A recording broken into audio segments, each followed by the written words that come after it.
Olá, gente, tudo bem?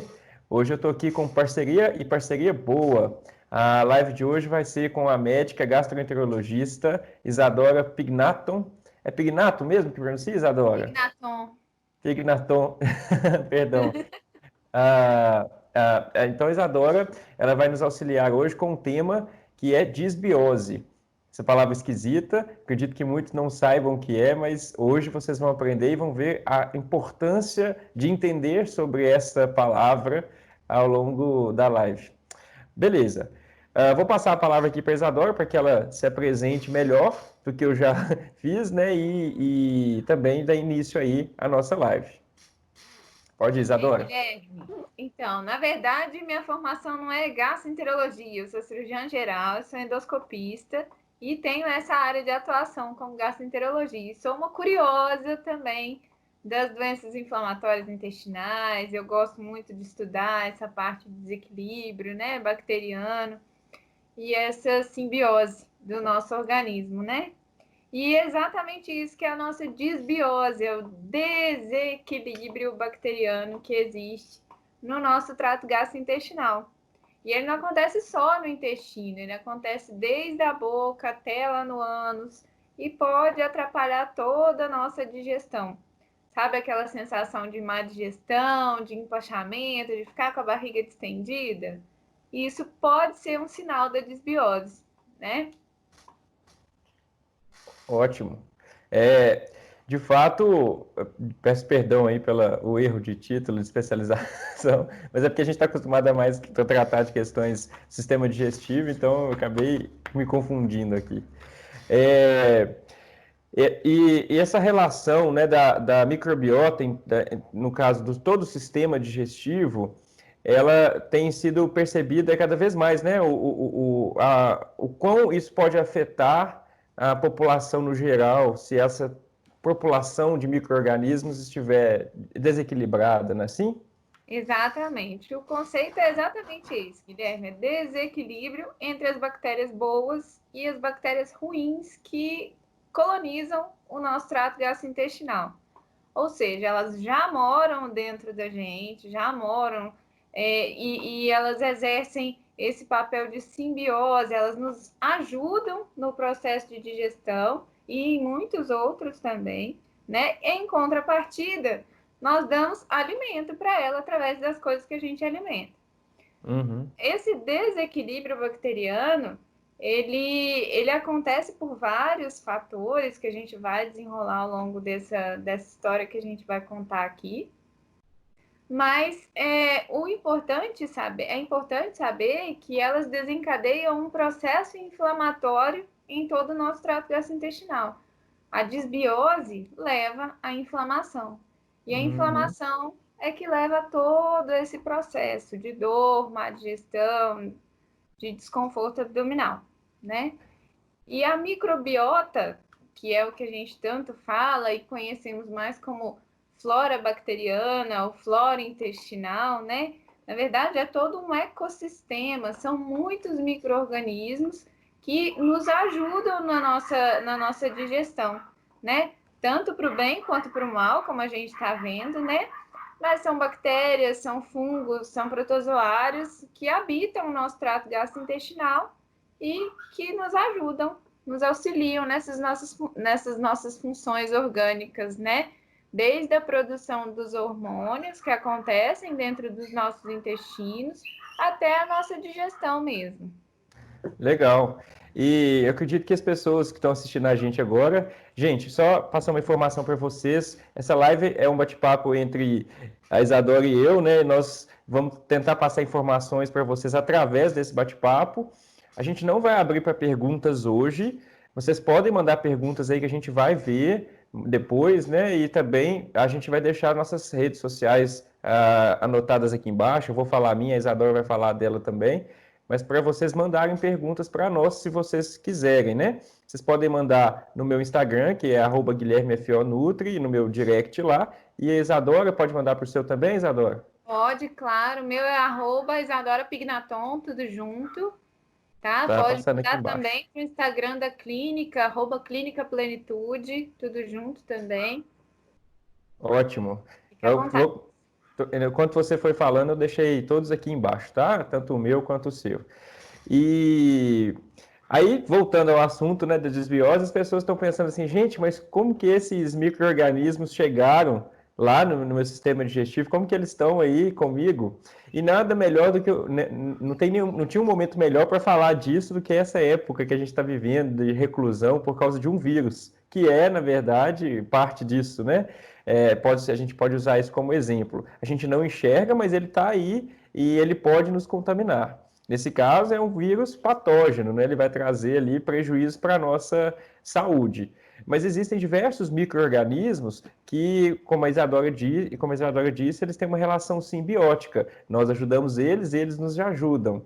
E essa colonização se dá através do contato, o primeiro contato que você tem com o meio. A partir do momento que você nasceu, você já está em contato com o meio ambiente, e aí o ambiente é cheio, é rico em micro-organismos, e esses micro-organismos vão colonizando todo o seu corpo, especificamente as mucosas, né, e pele. E aí, pela boca e ânus, como a própria Isadora já disse, eles vão colonizando o seu intestino. E dependendo do que você oferta para eles, aí no caso os resíduos alimentares, você vai selecionar os micro-organismos. Se você oferta determinados tipos de alimentos, os micro-organismos que gostam de digerir de metabolizar ou de aproveitar os resíduos daqueles alimentos, vão crescer mais. Se você oferta outros tipos de alimentos, aqueles micro-organismos, os outros micro-organismos, vão crescer mais do que os anteriores, e assim sucessivamente. Não é assim?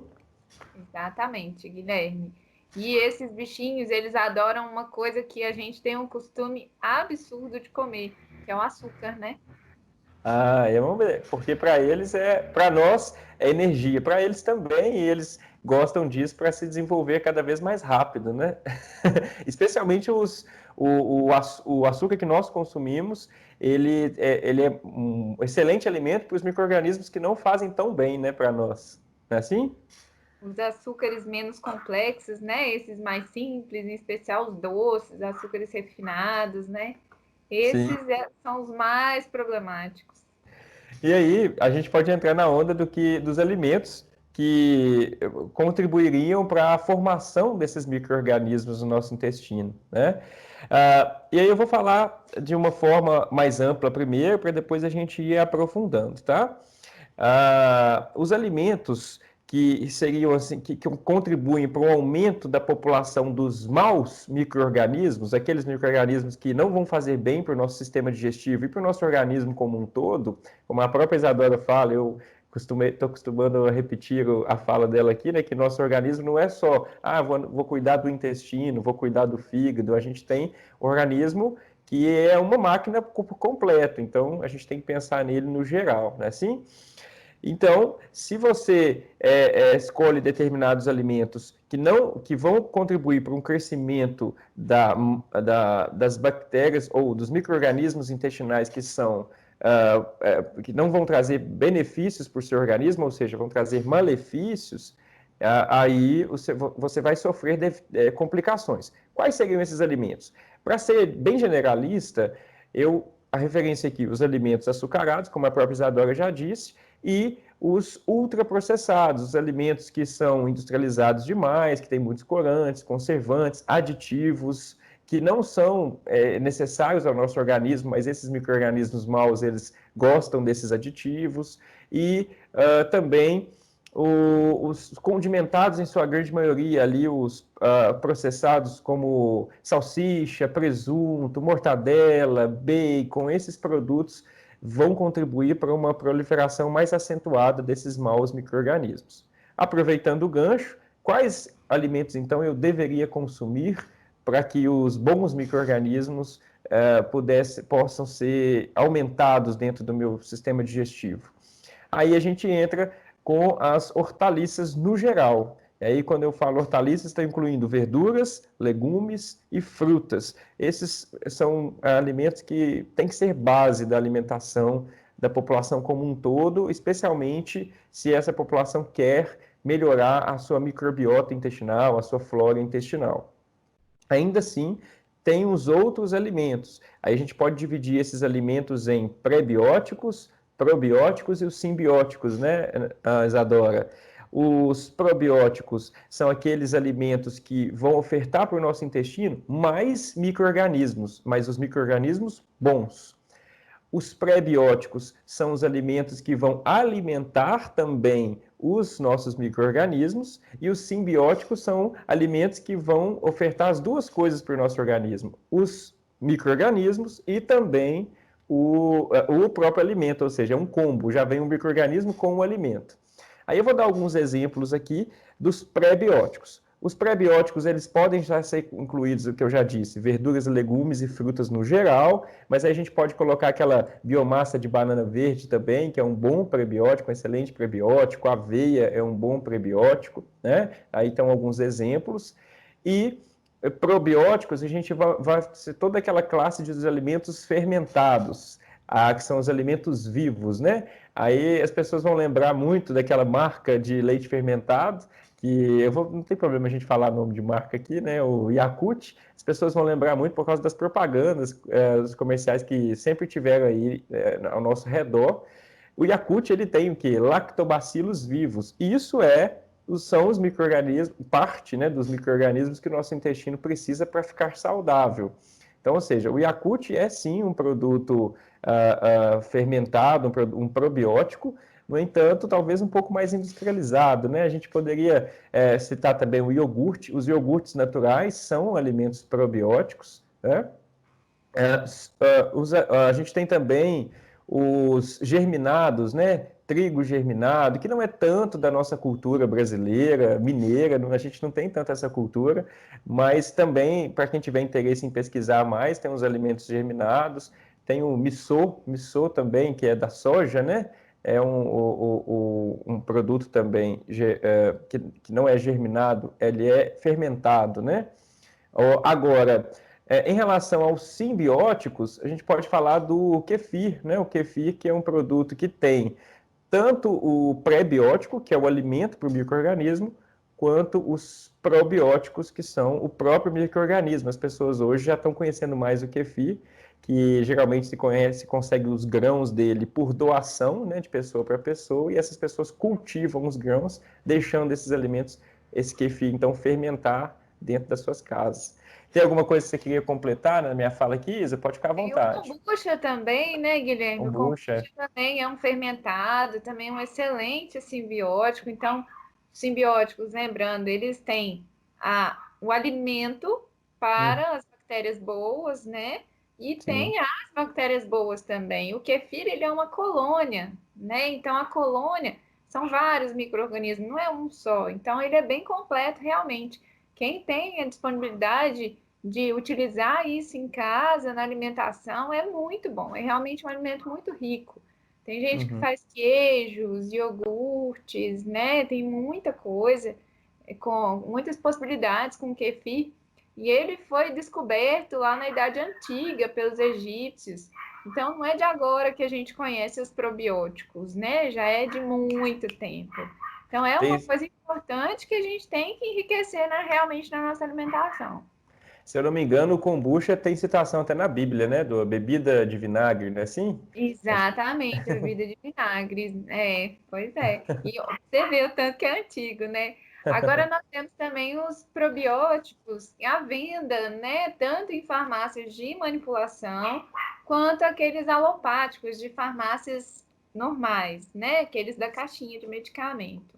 sim. Cada probiótico tem uma indicação precisa. Então, não é qualquer probiótico que vai tratar qualquer coisa, entendeu? Na Uhum. desbiose, por exemplo, é importante a gente identificar quais são os micro-organismos que geralmente estão ali causando aqueles sintomas específicos.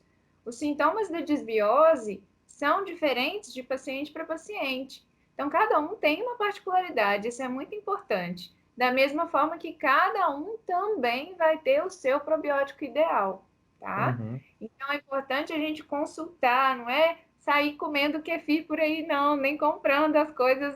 Ah, vou comprar um probiótico na farmácia. Não, não é assim. Tem que realmente consultar, tá? São muitas doenças que a gente consegue realmente melhorar com o uso do probiótico, né? E os probióticos, que essa palavra esquisita, né? Que vem lá do grego, daquelas raízes todas, né? Que não vem ao caso, mas a própria palavra já diz o que é. São os micro-organismos, né? São os probios, pró-vida, né? Que são aqueles que vão gerar a vida de boas bactérias dentro do nosso trato gastrointestinal, né? São medicamentos, são alimentos que auxiliam ao retorno da homeostase do nosso trato gastrointestinal. O que é a homeostase? É o equilíbrio.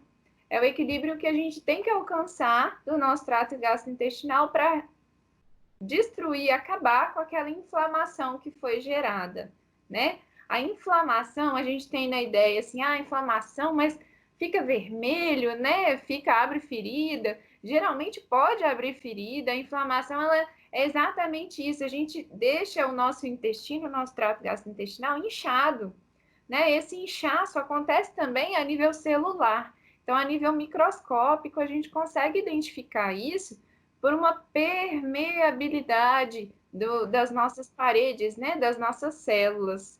Isso é muito importante e aí permite esse processo inflamatório e as passagens das citocinas inflamatórias, né? Da produção das bactérias, produção de endotoxinas pelas bactérias, né? Em especial a gente tem o LPS também, que nós vamos falar um pouquinho mais para frente. Isso. Antes de falar do LPF, Isa, você podia falar um pouquinho do que as pessoas normalmente sentem quando estão com desbiose. O que são os sintomas mais comuns? Eu sei que eles variam de pessoa para pessoa, mas o que você normalmente mais vê na prática, no dia a dia, assim? É verdade. Uma das queixas principais que a gente tem é aquela sensação de má digestão, né? Sensação de intestino cheio ou de estômago cheio. Eu tô com uma dor abdominal, é uma dor que anda ou que incha a minha barriga, me traz muito desconforto, às vezes queimação, regurgitação, porque tem a ver também o refluxo, né? A doença do refluxo é uma outra entidade. Tem outras causas, mas faz parte da síndrome de desbiose. Toda vez que a gente fala síndrome, significa que é uma doença que ela tem vários sinais e sintomas, né?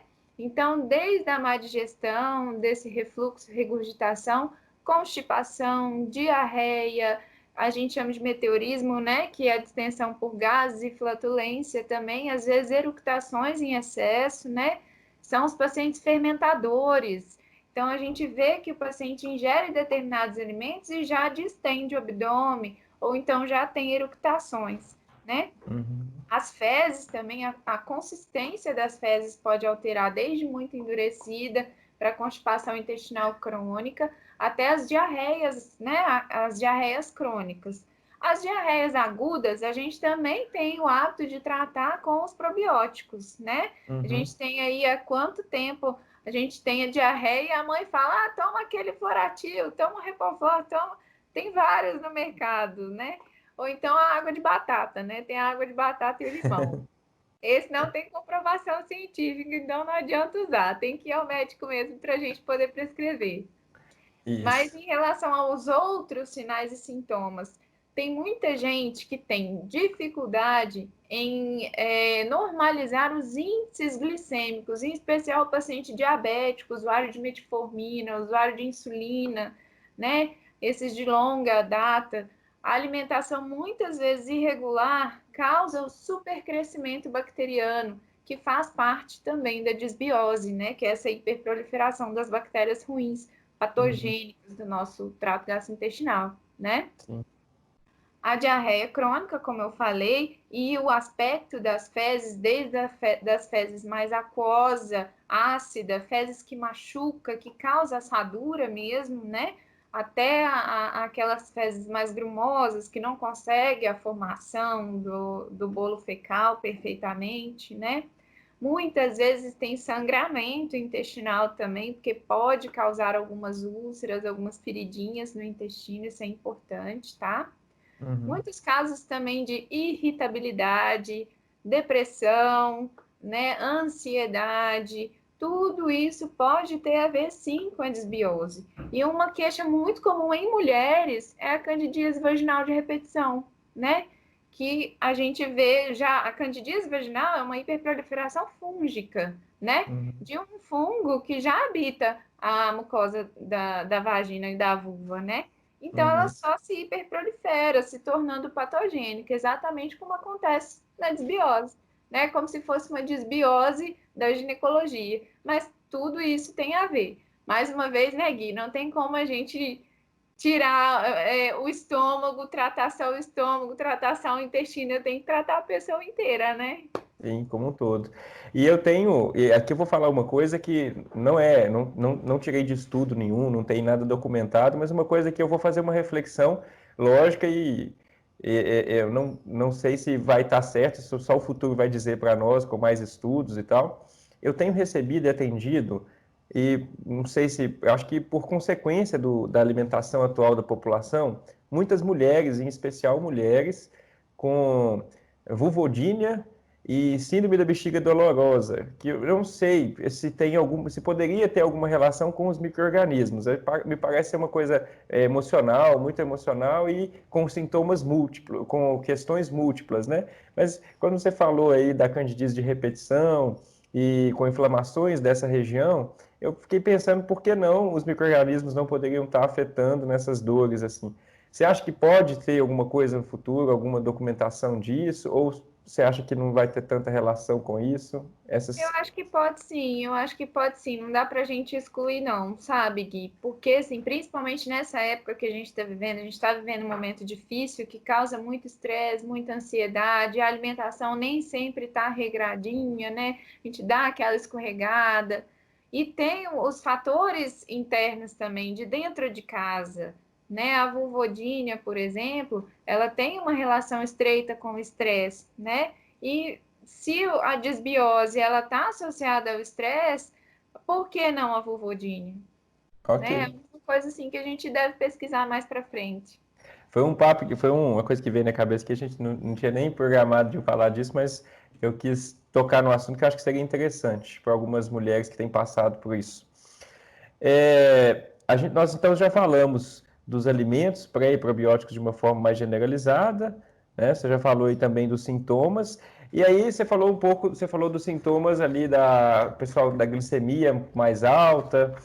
E acho que a gente poderia já entrar na parte de LPS ou fala suplementação primeiro? O que você prefere?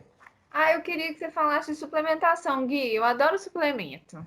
Adoro os antioxidantes, sou uma adepta da glutamina, adoro glutamina. Então Então, eu vamos lá. gostaria de ter falado.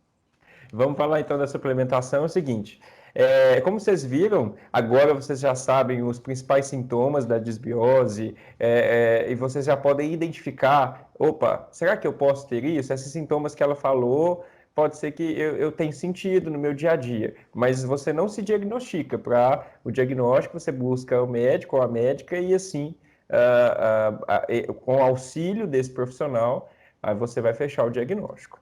E aí, existem alguns suplementos ou nutrientes, que suplementos nada mais são do que nutrientes que o nosso corpo precisa, e existem esses suplementos que podem contribuir para uma melhora da absorção intestinal, ou uma melhora da cicatrização, ou diminuição da inflamação intestinal. E aí eu vou falar de 3 suplementos. A Isa falou lá dos probióticos, que são complementos também, né, mas são complementos de micro-organismos intestinais, mas existem os suplementos pré-bióticos, que aí no caso, ao invés de você consumir verduras, legumes, frutas, as banana, como eu disse, né, a banana verde, etc., você pode também ingerir isso em pó, né, um suplemento que você coloca misturado em sucos ou no seu almoço e você já está ingerindo ali uma quantidade maior de prebióticos. Isso não alivia, né, não tira a necessidade de ter que consumir os outros de origem alimentar, mas a pessoa que já tem um pouco mais de dificuldade ou não está conseguindo naquele momento por alguma patologia mais ampla, esse suplemento pode ser muito eficaz para ela, né? E aí tem que ver caso a caso.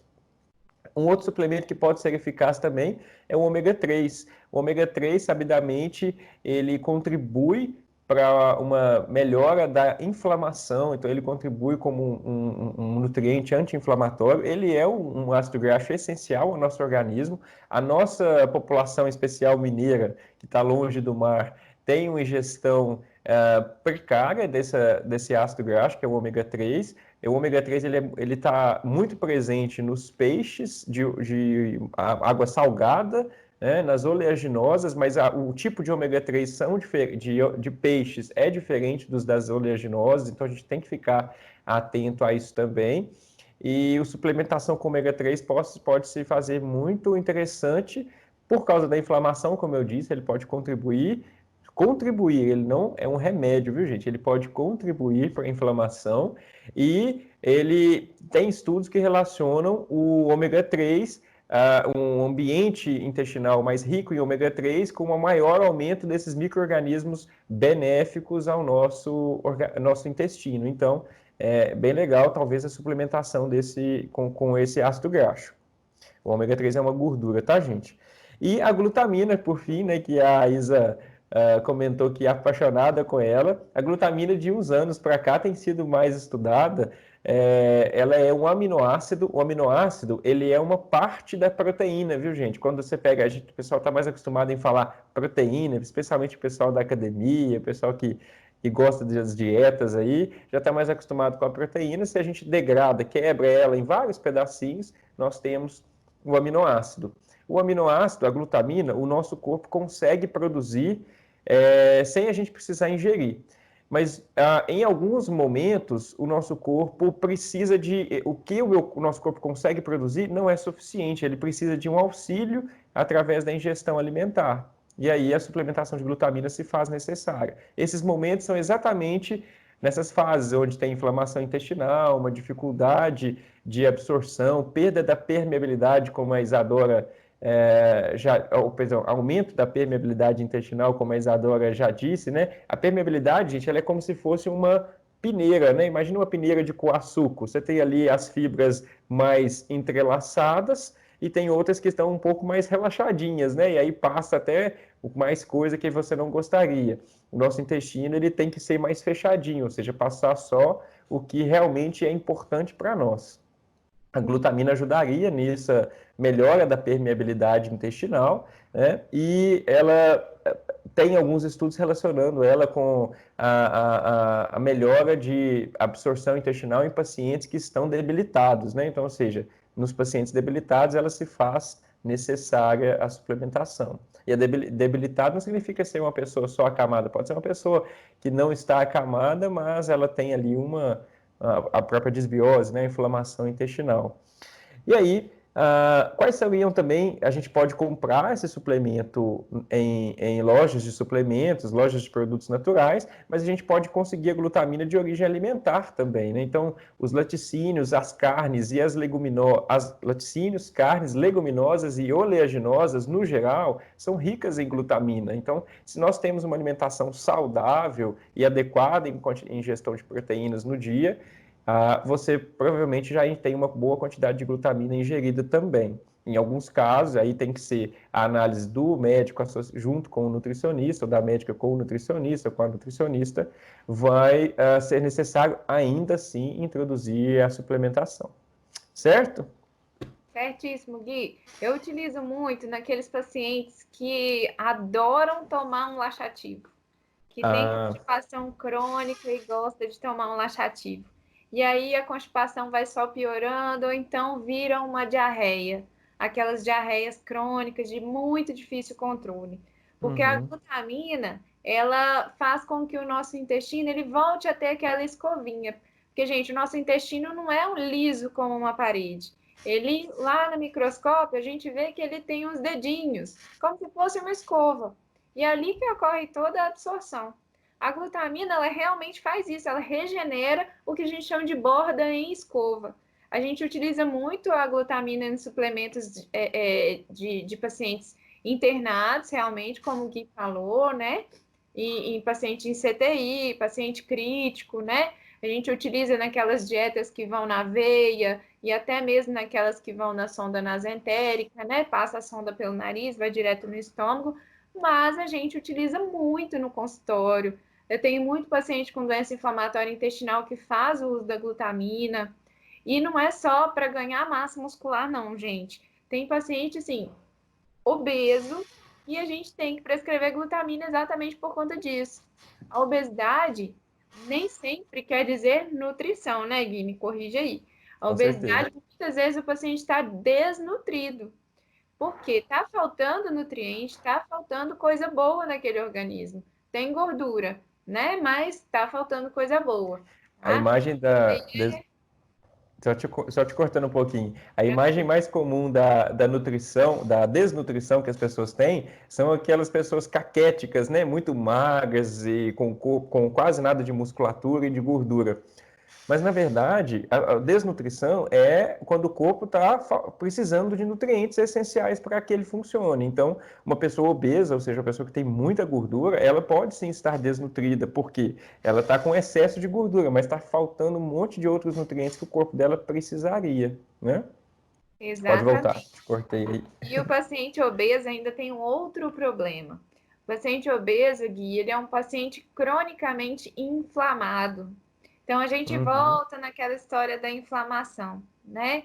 E voltando também para o intestino inflamado, ele não consegue produzir os neurotransmissores de acordo com o adequado, né? Como deveria produzir. Os Explica melhor isso aí. neurotransmissores, neurotransmissores, essa palavra esquisita. O que é isso? Os neurotransmissores são substâncias que são produzidas nos nossos intestinos e eles encaminham toda a informação para o nosso cérebro, principalmente aquela informação relacionada à dor, né? A informação também relacionada às emoções. Então, os neurotransmissores são como se fosse o correio do Mas nosso, emoção no do nosso intestino? organismo. Conta isso aí. Emoção no intestino, pois é, o intestino ele fica triste, ele também fica feliz. Né? Eu A tô gente hoje em provocando dia isso. ouve falar bastante sobre a serotonina, né? E muita gente utilizando os antidepressivos, em especial os inibidores de recaptação de serotonina, né? Fluoxetina, estalopram, essas coisas todas. E nada mais são do que como se fossem esses neurotransmissores, só que na caixinha do medicamento, né? Sim. Então, a serotonina, por exemplo, que a gente ouve tanto falar, que é o da felicidade, né? O da satisfação, realmente ele é produzido no intestino, e se seu intestino está em desequilíbrio, se ele está inflamado, ele produz pouquíssima quantidade.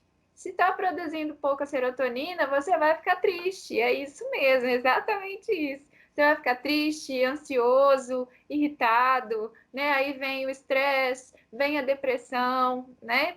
Muitas vezes isso também está associado à obesidade, porque a obesidade, a ansiedade, o estresse, eles têm uma relação muito estreita, né, Gui? Uhum. Então, outros neurotransmissores como a dopamina, a gabapentina, né? Que tem muita relação com as dores crônicas também, todos eles são produzidos no nosso intestino. Olha Uhum. para você ver o tanto que o nosso intestino, né, realmente é o nosso segundo cérebro, né? E a gente tem realmente o nosso sistema nervoso central, o sistema nervoso periférico e o nosso sistema nervoso do trato gastrointestinal, E a né? cultura Então, ele popular já realmente sabe tem disso, né? emoções. Hã? A cultura popular já sabe disso, já sabia disso Já há muito sabe. tempo. Quando fala Exato, assim, ah, fulano tá enfesado, né? Que vai tá bravo, o intestino tá preso, tá constipado. Pode ser um exatamente, exemplo. literalmente enfesado. Mas eu gostei, acho que eu fiquei provocando essa explicação, assim, para poder, porque eu imagino que as pessoas que estão nos assistindo agora vão estar com essa, mas tá falando de emoções e no intestino, né? Eu acho que é bem legal e esclarece muita coisa, Exato. porque é tão gratificante aquilo, vou passar o feedback, história de consultório, quando a gente pega um paciente constipado especialmente, né, que é mais comum, e a gente consegue contribuir para a melhora da frequência de evacuação desse paciente, com uma regularidade maior. Como que de uma visita para outra, quando isso acontece, essa regularidade acontece, como que a gente consegue perceber a melhora de humor, a melhora até mesmo da relação interpessoal desses pacientes para com o nutricionista e com os que estão ao seu redor, né? Bem legal. Com certeza, isso mesmo, Gui. E uma coisa que atrapalha muito a produção desses neurotransmissores são as toxinas, que a gente chama de lipopolissacarídeos, né?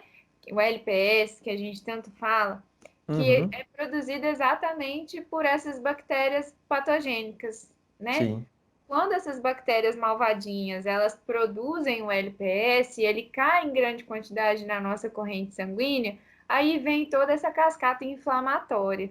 E aí vem todo o bloqueio na produção adequada dos neurotransmissores. Outra coisa também é que o LPS, ele também, em conjunto com as gorduras que a gente ingere, ele aumenta muito, muito mesmo a inflamação no nosso intestino. Então tem que controlar. Por isso, assim, uma dieta rica em gorduras, igual estava aí super em alta, né? Dieta cetogênica, você come gordura, fica de jejum 18 horas. Não, gente, tem dieta para cada ser humano, viu? Cuidado, por favor. Quem prescreve dieta é nutricionista, né, Gui? Eu falo isso todo vez. Médico é não isso aí, prescreve dieta.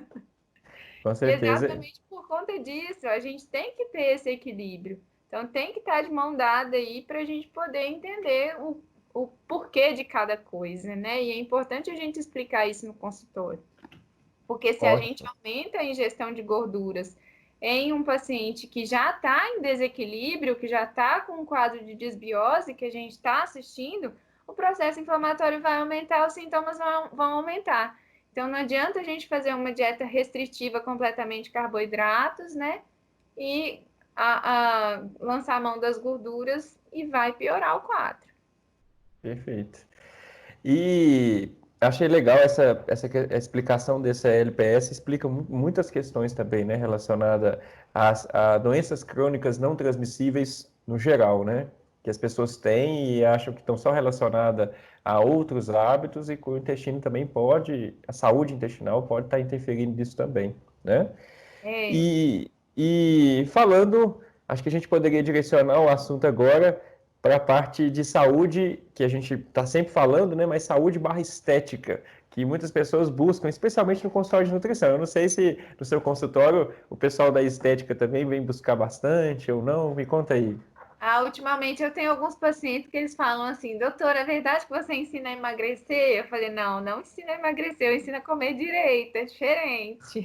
A consequência é emagrecer nesse É a caso, né? consequência do emagrecimento, exatamente por conta disso, né? Porque uma vez que seu organismo está em equilíbrio, você está de bem com o seu prato, com a sua alimentação e com o seu trato gastrointestinal, então a coisa anda muito melhor, né? É. Aí o paciente fica satisfeito, fica feliz, né? E aí come menos e todo o processo. Isso é tudo consequência. E a ideia da live aqui, gente, a gente não vai ficar passando dicas de alimentação para ganhar peso, para perder peso, não é isso. A ideia da live é esclarecer o que é desbiose, falar como que você pode, se você se identificou com essa síndrome, né?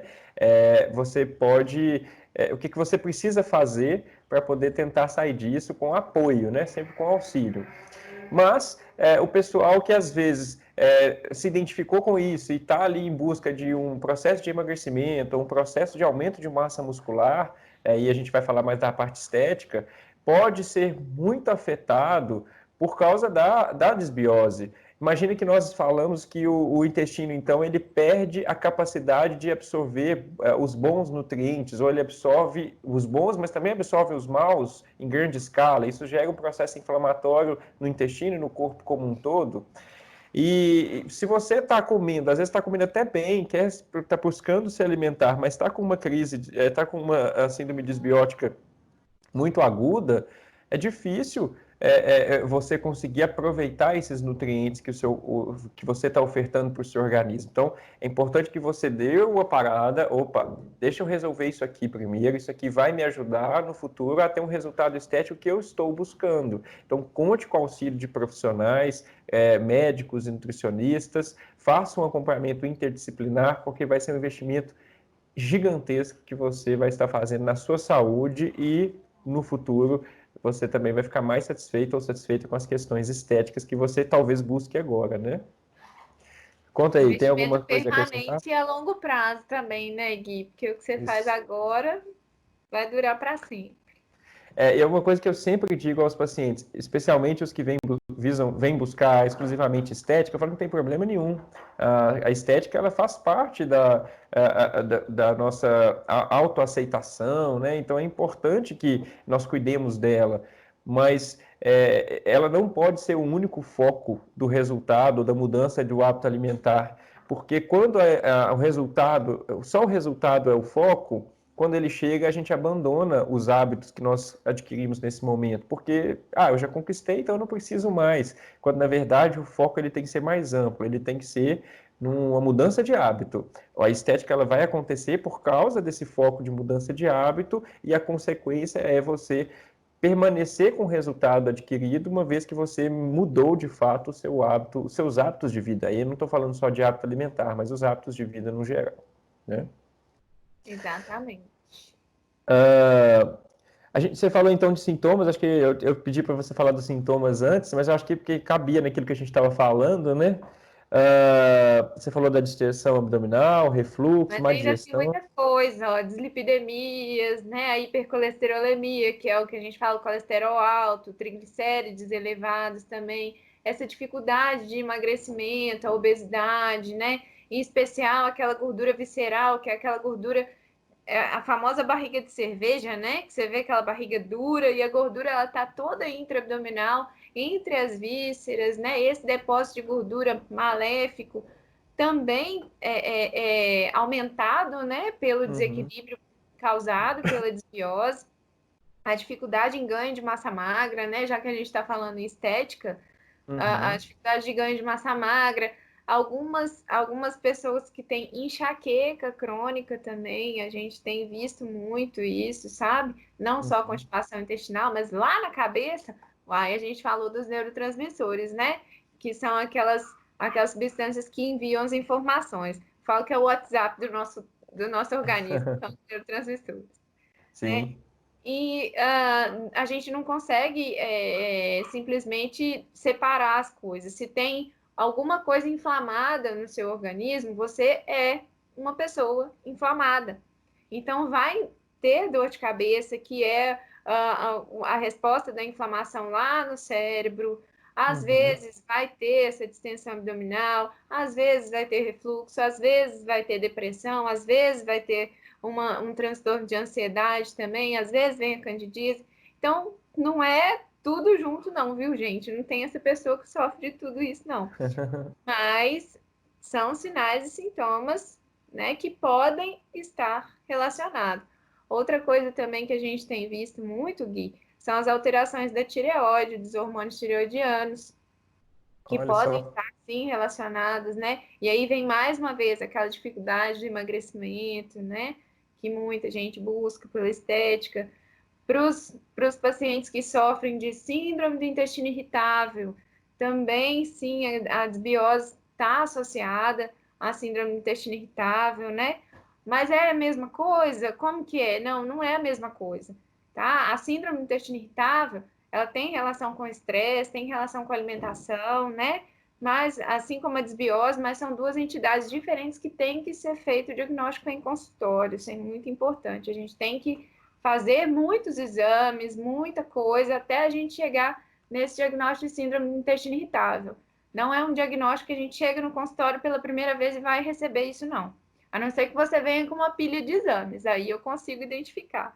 Mas são muitas coisas que a gente tem que fazer até chegar lá, né? Assim como as doenças inflamatórias intestinais, elas também têm a desbiose associada, mas não como causa, tá? Então, a doença de Crohn, a retocolite ulcerativa e muitas outras doenças inflamatórias intestinais a nível microscópico que a gente vê, tá? Então, não só lá durante a colonoscopia, eu vou olhar e vou ver que está inflamado. Não, às vezes, muitas das vezes, essa inflamação a gente só consegue identificar a nível celular. E aí vem aquela história das biópsias, né? Que a gente muitas vezes tem que fazer biópsias também, principalmente quando tem a ver com o diagnóstico da síndrome do intestino irritável. Uma coisa que está muito associada também à desbiose é a infecção pelo H. pylori, né? Que é aquela bactériazinha que coloniza o nosso estômago, principalmente, né?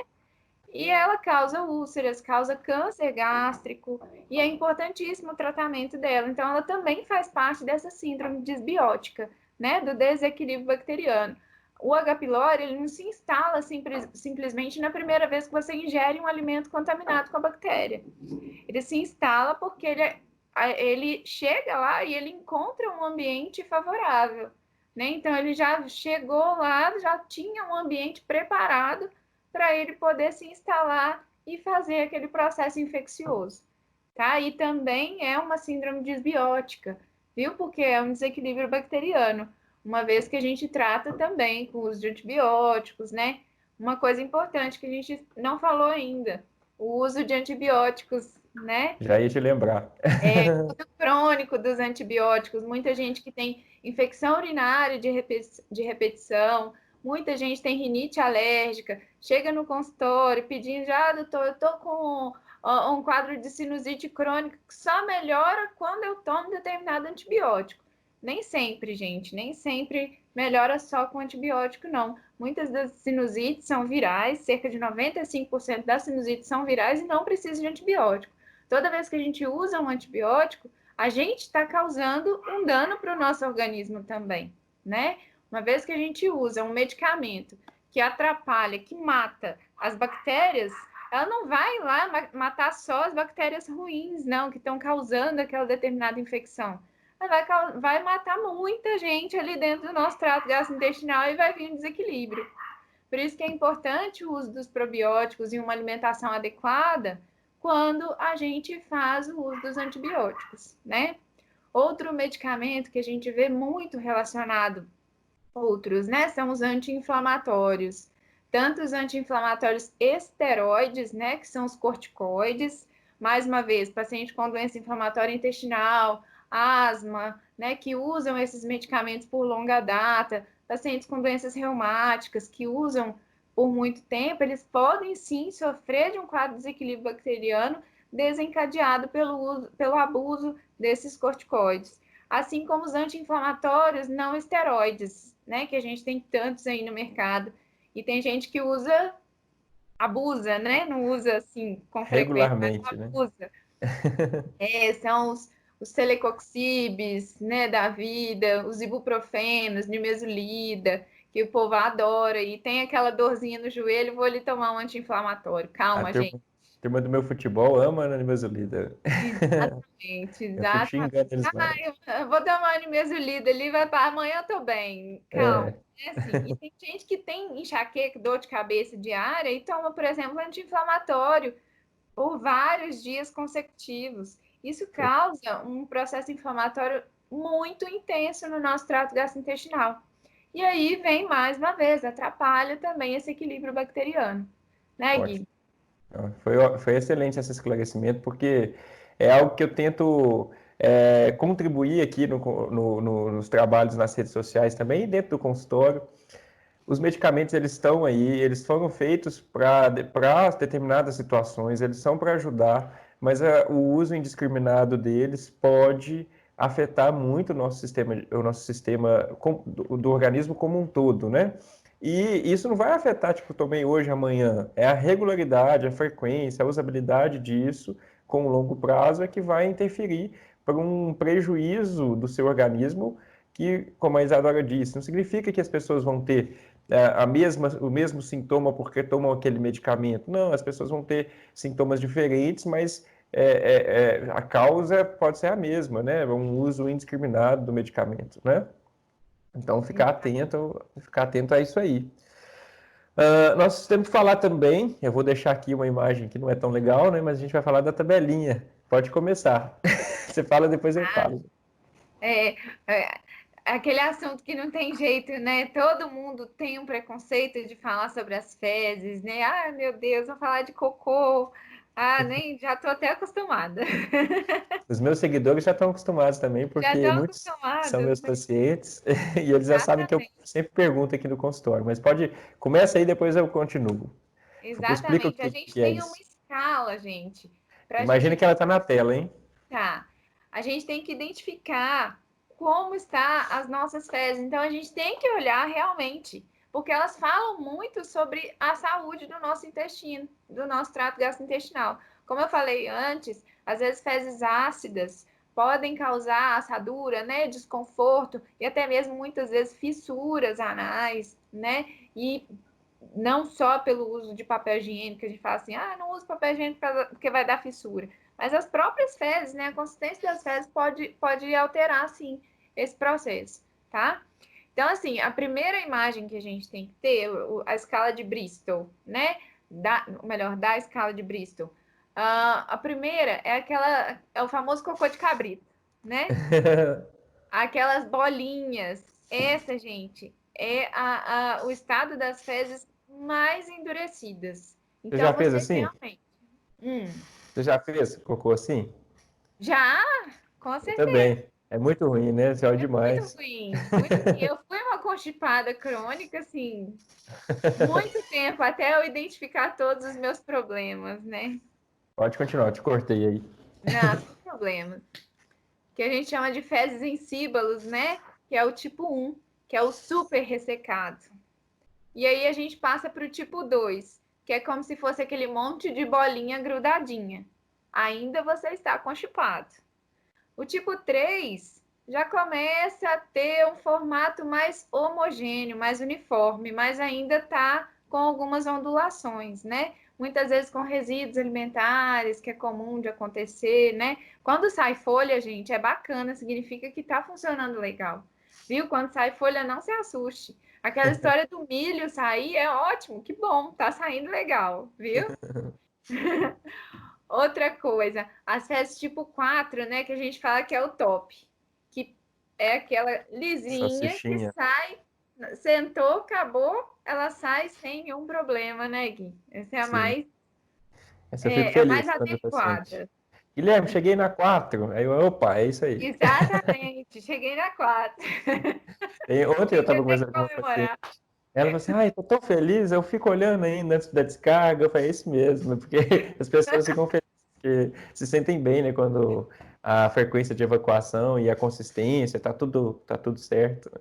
Exatamente. E aquela história de levar celular para o banheiro, gente, pelo amor de Deus, não pode levar celular para o banheiro. Primeiro, que você vai contaminar seu celular. Segundo, você não tem que ficar lendo nada. Tem que chegar, fazer o que precisa fazer e acabou, tá? Assunto encerrado. Acabou, acabou, né? Tem gente que tá colocando até carregador, já fiquei sabendo, viu? Tem carregador, não. Tomada do lado do vaso e põe um carregador É. assim. Gentileza não chegar no consultório e me mostrar os exames pelo celular, né? Porque eu não vou pegar no seu celular. Nossa, tá pior que dinheiro o celular hoje em dia. Tá, dá pior do que dinheiro. Passando das fezes tipo 4, a gente vai para a fezes tipo 5, que é mais molenga, né? Aquelas fezes que tem fragmentos de fezes, né? Aquela diarreia, geralmente a diarreia aguda, né? Que tem muito essa relação também. Chapiscado. Depois, meio chapiscado. As fezes tipo 6, tá certo? Não. Isso, Fezes 5, tipo 6. 6. Já tô me perdendo já. Fezes tipo 6, que é aquela que sai bastante água com os fragmentos, né? Com Acho que aquela essa é a farofinha de chapiscada, fezes. né? Hã? Essa aqui é a chapiscada, na verdade. Essa que é a chapiscada. Sai aquela farofinha de fezes lá no final. E tem a última, mas não menos importante, que é aquela que vem água pura, né? Com pus, com sangue, com muco, né? Que é aquele catarro independente. Essa é a classificação da sua saúde intestinal como um todo. E eu pedi para que a gente falasse disso, e eu queria falar, você falasse, eu também falar, porque eu acho que isso tem relação, né? A pessoa identificar algum problema, a consistência das fezes, lembrando que a ideal é tipo 4, se está muito acima, né? 1, 2, especialmente 1 e 2, ou 6 e 7, são consistências que você tem que ficar atento ou atenta, né? E no consultório, no seu consultório, no meu consultório, a gente sempre está perguntando aos pacientes com relação a essa tabelinha, qual que está mais frequente. É importante que vocês observem. Eu observo muitos pacientes que chegam ao consultório com o questionamento seguinte: Guilherme, eu estou seguindo a dieta direitinho, mas quando eu faço um final de semana, eu vou para o sítio e tal, como muita besteira, aí minhas fezes ficam, meu intestino fica horrível e tal, aí eu mostro para eles: olha o quão importante é ter um intestino bem colonizado. Você já selecionou os seus micro-organismos, e aí, quando você faz uma besteira, né, faz uns 3 dias ali de alimentação errada, aí você vai sentir as consequências disso. Porque aquelas bactérias que digeriam aqueles maus alimentos que você consumia antes já não estão mais tão presentes no seu organismo, né, no seu intestino, e aí você vai sentir esse desconforto. Nós temos que acelerar aqui, Isa, porque a gente está com 3 minutinhos para encerrar a live Ai, meu aqui. Deus. Vamos fazer uma Ó, eu falo finalização e assim que conclusão. só um adendo aqui que a gente Uhum. esqueceu de falar, que também não é menos importante. Lembrem-se sempre, gente, também das intolerâncias alimentares, a gente esqueceu de falar. Intolerância à lactose, intolerância a glúten, doença celíaca, né? Os pacientes fermentadores é importante porque isso também pode estar associado à desbiose, viu? Mas isso é para papo lá para o consultório também, né, Gui? Não é para aqui. É E se coisa você, para a gente identificar lá no consultório. nós vamos iniciar a conclusão e finalização aqui da nossa live, gente. Mas se vocês gostaram do papo, acharam que estão acrescentando para vocês, fala com a gente, manda no direct, manda de alguma forma, entre em contato conosco para estimular a gente a querer continuar fazendo, ou talvez até trazer material mais completo, cursos, essas coisas para vocês, né? É, eu espero que vocês tenham gostado, né? A gente se apresentou lá no início, o Guilherme, Isadora. Eu sou nutricionista clínico e esportivo, atendo em consultório particular na Avenida Jovem Soares, em Itaúna, número 1090, sala 2. E a Isa vai passar também os dados dela, onde ela atende, as áreas que ela atua. Fala aí de novo, Isa. Exatamente. Eu sou cirurgiã geral, sou endoscopista, né? E tenho área de atuação como gastroenterologista também, né? Trabalho hoje na Clínica Plenitude, que fica na Dr. José Gonçalves 298, e trabalho também na Clínica Vox Day, que é onde eu faço os exames, né? Na digestiva, quinto andar, tá? Para quem quiser entrar em contato, deixa aí as perguntas, as dúvidas, as críticas, né? Tanto boas quanto ruins, que nós estamos abertos para isso mesmo. Que eu acho que da nossa profissão, o interessante é a gente trazer informação. E a gente tem que deixar a informação de qualidade, né? E a gente tem esse compromisso desde a hora que a gente entra na faculdade até do último dia de atuação, a gente tem o compromisso com a população de informar, com a saúde, o tanto que a saúde de vocês é importante. Informação sobre saúde hoje não é só Covid-19, gente. Tem muita coisa que a gente precisa aprender e ouvir, tá? Para a gente poder se manter saudável. Ótimo. Eu particularmente adorei o papo, acho que o pessoal vai ficar bem satisfeito. Tomara. Vou despedir da turma, tchau, gente. Aí, mas se vocês gostarem, a gente volta mais pra frente. Só avisar a gente, tá? Até Isso mais. aí. Muito obrigada.